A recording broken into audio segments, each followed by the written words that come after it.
ده لو زول داير توصل رسالة لزول أو في سوء تفهم داير تهله، لكن أنت قاعد بتضحك في الاستفزاز على الأمهات، بتضحك على ما تقوله أختنا نبيلة، وبتضحك لو آدم سب لنبيلة. أنا بشوف إنه أنت المستفيد الأول والأخير يعني، أو الشباب ده ذاته بسكتوا. آدم بوش غيره منو أجات أي نزله يمشي. ده لو زول داير توصل رسالة لزول أو في سوء تفهم داير تهله، لكن أنت قاعد بتضحك في الاستفزاز على الأمهات، بتضحك على ما تقوله أختنا نبيلة، وبتضحك لو آدم سب لنبيلة. أنا بشوف إنه أنت المستفيد الأول والأخير يعني، مستفيد إنه منصتك تعالي ليفل فوق وخدت النازل يجوتوا. الكلام ده غلط منك يعني. أنا مش شفتهم لكن ده غلط. أنا شفت اللي هنا ده كله لكن ده غلط منك. ما في زول يصير جاية تتناقش مع نبيلة، ما أنا ناقشت مع نبيلة ده نص ساعة كامل في اللايف ده. فمين ما كان يكون يا إخوانا البدي هي تشادية قاعد تتكلم بل إنه أنا دولتي وحكومتي قد أمر. أنا بوصل له رسالة بتاع إنه دولتك وحكومتك ده متدخلة وبتقتل في أهلي. الرسالة بكون بكل فهم.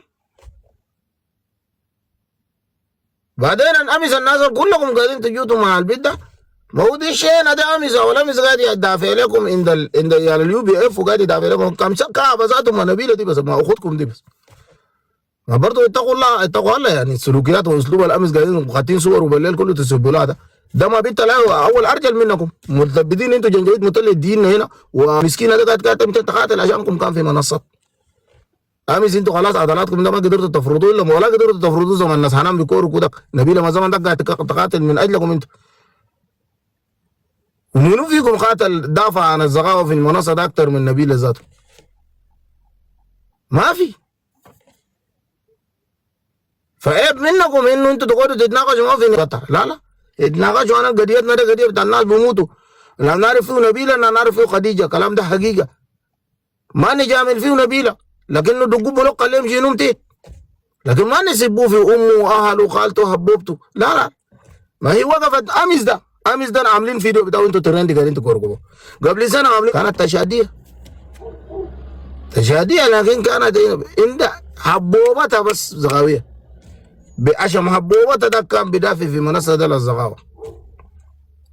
فالامس حصل ده عيب منكم يا اخواني. وانا في قول الحق ما عندنا ما عندنا ما لا نخشى له متلائم يعني، لكن الامس حصل غلط والهي حصلت منها ذاته غلط.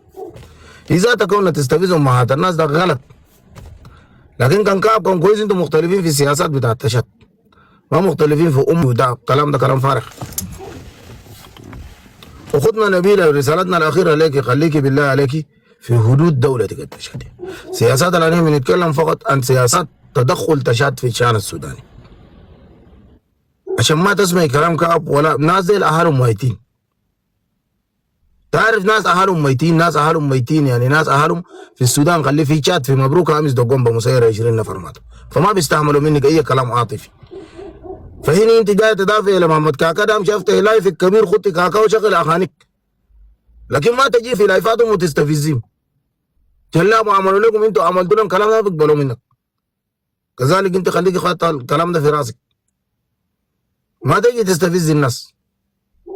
لانه انت امس كلامي خطابك كله انا تابعت الفيديوهات كله، خطابك كله خطابات عن خطابات استفزازيه، ما تستفز الناس ولا بنقبل لك تستفزينا في امهاتنا وخالاتنا وابواتنا. تقدري ما في زول بيسكت لك. انا اهلنا قاعدين يموتوا يا زول، انت تيجي تقول قال ما تقولوا كاكا، يطلع منو كاكا عشان ما نقولوا في وجود اهلنا قاعدين يموتوا؟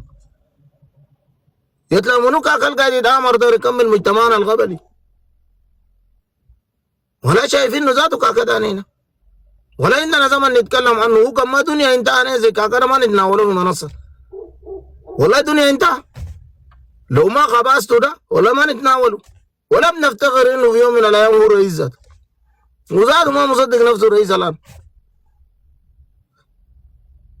والله رئيس بيبحث عن ترندات وساكت تيك توك نهاره كله بيتابع في ناس بلاك نيشن منو ما عارف لك. انا رئيسك ده ما شايفه من الاخر كده، رئيس جاب قروش بس بعد زمة الشعب وجا ما في شادي داير وزول. والنار ده هو قاعد يجيب الفتنة ده في تشات.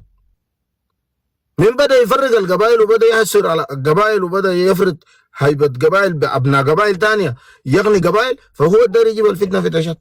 فمن الوعي انه الناس داير يتكلموا في انه المازق داير يدخلهم فيه ده.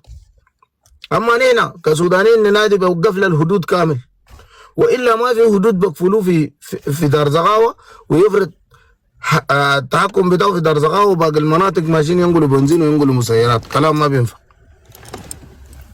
ده رسالتنا لك انت، ورساله للاخوان الامس لامين، ورساله للاجب الامل الهيلمان ده كله قاعد يضحك. رسالتنا لكم كلكم. احنا مشكلتنا مشكله بتاعت بلد. قام القاريزما ده والامس قلت لها بكى وفتك وبلة ده ما بلة هزار، بلة لانه في 20 نفر ماتوا بمسيره ابرياء ما عندهم ذنب. المسيره جاي من وين؟ مسيره جاي من حكومه التشاديه اللي قدام السري، وقدام السري استخدموا ضدنا نحن. طيب ما نتكلم كيف؟ لازم نتكلم. فما قاعدين نتكلم ساكت عاطفه، قاعدين نتكلم عشان عندنا حق، نتكلم عشان مجتمعنا واهلنا. كلام واضح. فالناس اي زول داري يعمل لنا ضجه جانبيه، ما عندنا زمن للضجات الجانبيه بتاعتكم. واتمنى اخواننا تتجاوزوها بدها ما عندكم بها شغل. تخشوا سكوا في خطكم. خطنا في الخط الماشيين دايرين يفتنون علينا كبري، ودايرين يكملوا البري، ودايرين يتآمروا على البري. ده الخط ده علينا بنواجهه بكل ما اوتينا من قوه ونتصدى له. ومش علينا اللي نتصدى له في الميديا، نتصدى له قول وفعل. زي ما كلام العلماء الرسائل الناس الجنجويد جايبينه وجايبين مترجمين بتاعهم وقاعدين يقول لك بيبي قال وبيبي قال. مش بيبي قال، ابهات بيبي قالوا، ادارات الاهليه بتاع بيبي قالوا. ما عندنا مشكله، نقول ليه ما نقول؟ لا جنجويد تترجم ما تترجم ما بيهلك، ما في اي حاجه، ما في اي حل، بل بس يا زول قدام يا جماعه. ده رسالتنا لكم. بعدين كمان ما امشي القى واحد فيكم فاتح لايف، كلكم اخواني واخواتي. القى واحد فاتح لايف كان يقول بيبي قال وبيبي ما قال. انا قلت كلام رساله واضحه جدا ونصيحه لكم كلكم. قبيله اديناها في راسها واديناها حقها. انتوا الشباب الامس اديناكم حقكم واديناكم في راسكم. عجب اديناك في راسك واديناك حقك. تمشي ما تفتحوا لنا لايفات تكوركوا لنا تفتشوا كلام دنيا. وادي لما الموضوع على كده. عندي شغل والله، ماشي الشغل هسه بعد شويه.